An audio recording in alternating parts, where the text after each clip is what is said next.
Bonjour Dr Zakir, je m'appelle Ranilda et je suis chrétienne. Depuis longtemps, j'ai des conflits avec moi-même. Les questions que j'aimerais poser aujourd'hui sont surtout des suppositions ou des choses que les gens m'ont influencées. Ma première question porte sur un cochon. En fait, j'aimerais savoir ce que signifie exactement le mot « haram ». Une religion comme l'islam n'accuse personne d'avoir tort, n'est-ce pas? Elle ne dirait pas que quelque chose est si mauvais.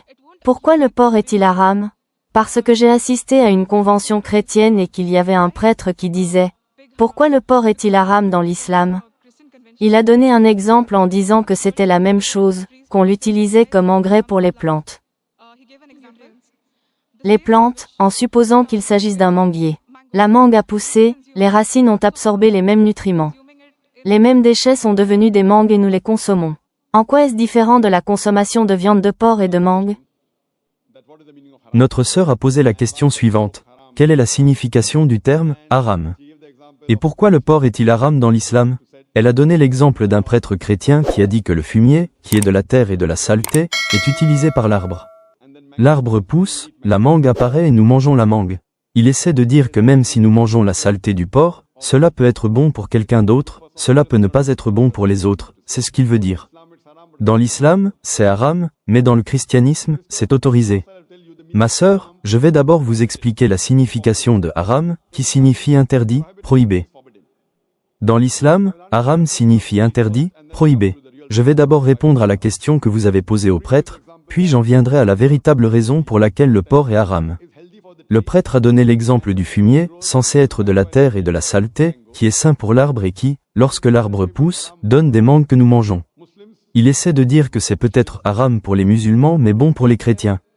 Si vous comparez le fumier qui est une saleté pour les êtres humains, il peut être bon pour les plantes parce que les plantes et les êtres humains sont deux êtres différents. Ils ne sont pas identiques, ils sont différents. Mais dans l'islam et le christianisme, les êtres humains sont les mêmes. Vous pouvez suivre des religions différentes, mais ce qui est bon pour un être humain en général est bon pour l'autre être humain, à moins qu'il n'ait certains problèmes. Par exemple, s'il souffre de diabète, le sucre n'est peut-être pas bon pour lui, mais normalement le sucre est bon, il vous donne de l'énergie. S'il n'a pas de problème, ce n'est pas forcément bon pour lui. Mais en ce qui concerne les êtres humains en général, la règle est la même pour tous les êtres humains, ce qui est bon et ce qui est mauvais. On ne peut donc pas donner l'exemple du fumier qui est bon pour certains et mauvais pour d'autres. Ce qu'il faut voir, c'est aller voir le guide. Que nous dit le guide? Et nous allons essayer d'analyser ce que nous dit le guide. Le guide du christianisme, c'est la Bible. Le guide de l'islam est le Coran. Lorsque nous lisons le Coran, il n'y a pas moins de 4 endroits différents où le Coran dit que le porc est interdit. Allah dit dans le Coran dans la sourate Baqara, chapitre 2, verset 173. Dans la sourate Maïda, chapitre 5, verset 3. Dans la sourate An'am, chapitre 6, verset 145. Et dans la sourate Nahl, chapitre 16, verset 115.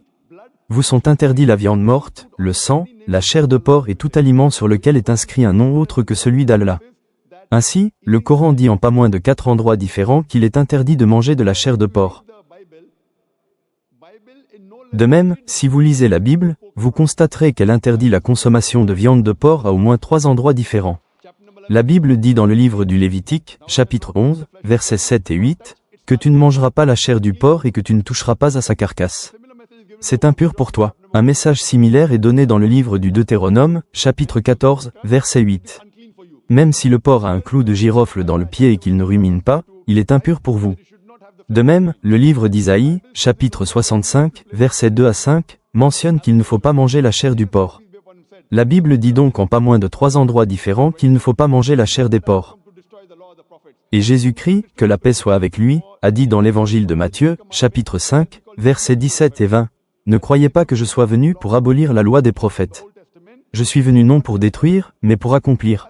Car quiconque enfreint l'un des plus petits commandements sera appelé le plus petit dans le royaume des cieux. » Cela signifie que si vous enfreignez une seule loi, un seul point de l'Ancien Testament, vous n'entrerez pas au paradis. Ainsi, en tant que chrétien, si vous croyez en la Bible, il vous est interdit de manger du porc, c'est interdit pour vous, c'est haram pour vous. Si vous êtes musulman, si vous croyez au Coran, c'est interdit. Si vous ne croyez pas en la Bible ou en le Coran, analysons ce que la raison, la logique et la science d'aujourd'hui disent à propos du porc. La science d'aujourd'hui nous dit que si vous mangez de la chair de porc, vous avez des chances d'être atteint de pas moins de 70 maladies différentes. Vous pouvez avoir des oxyures, des ascaris. La plus dangereuse de toutes ces maladies est le ténia.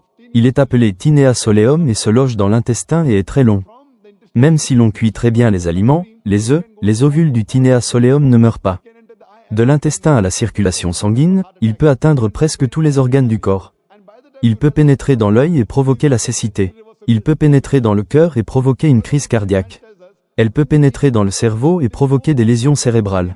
Et le temps que l'on se rende compte que l'on souffre de cette maladie, les dégâts sont irréversibles. En outre, la science d'aujourd'hui nous dit que lorsque vous mangez du porc, il s'agit davantage d'un matériau de construction de la graisse que d'un matériau de construction musculaire. C'est la raison pour laquelle la plupart des personnes qui mangent régulièrement du porc ont des pneus, des lambeaux. La science d'aujourd'hui nous apprend qu'en mangeant du porc, on a de grandes chances de souffrir d'athérosclérose. La science actuelle nous apprend que si vous mangez régulièrement du porc, vous risquez de souffrir d'hypertension. C'est la raison pour laquelle plus de 50% des Américains souffrent aujourd'hui d'hypertension, car la plupart d'entre eux sont des mangeurs de porc. La science d'aujourd'hui nous apprend que le porc est l'un des animaux les plus sales de la planète. Partout où l'on trouve de la saleté et de la crasse, on trouve du porc. La science d'aujourd'hui nous apprend également que le cochon est l'un des animaux les plus effrontés de la planète.